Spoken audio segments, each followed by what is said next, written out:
अस्सलाम वालेकुम व्यूअर्स, मैं आज हाजिर हूँ आपके साथ एक नई पोस्ट के साथ। मैं आज आपको बताऊंगी पालक के हैरानकुन फ़वाइद। जैसा कि आप जानते हैं कि पालक में कुदरती तौर पर काफ़ी मिकदार में आयरन पाया जाता है, जो कि हमारी सेहत के लिए बहुत मुफीद है।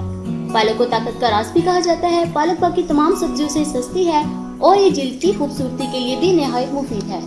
तो चलिए नाज़रीन, मैं आपको बताती हूँ कि पालक चेहरे की रंगत को कैसे साफ करती है। पालक से चेहरे की रंगत साफ। चेहरे से दाग धब्बे खत्म करने के लिए खवातीन इतने टोटके और केमिकल से भरपूर क्रीमों का इस्तेमाल करती हैं, जिनसे अक्सर औकात कोई वाज़ेह फर्क नहीं पड़ता और पैसों का भी अच्छा खासा ज़ाया होता है। आज हम आपको किचन में इस्तेमाल होने वाली अशिया से रंगत साफ करने का तरीका बता रहे हैं, जिसके इस्तेमाल से इंशाअल्लाह आप वाज़ेह फर्क महसूस करेंगे। नुस्खे को बनाने के लिए इज़ा नोट कर लीजिए। पालक का पेस्ट 2 से 3 खाने के चम्मच, दही 1 खाने का चम्मच, मुल्तानी मिट्टी पाउडर 1 खाने का चम्मच, खीरा आधा खीरे का पेस्ट।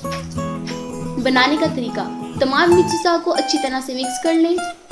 लगाने का तरीका, अपने चेहरे, हाथों और पाँव पर स्क्रबिंग करें। 15 से 20 मिनट तक बाद धो लें। पहले दफ़ा के इस्तेमाल से वाज़ेह फ़र्क नज़र नहीं आएगा, 1 महीने तक इस्तेमाल करें। Thanks for watching. अगर आपने अभी तक हमारा चैनल सब्सक्राइब नहीं किया तो नीचे दिए गए बटन पर क्लिक करें। Thank you. अल्लाह हाफिज़।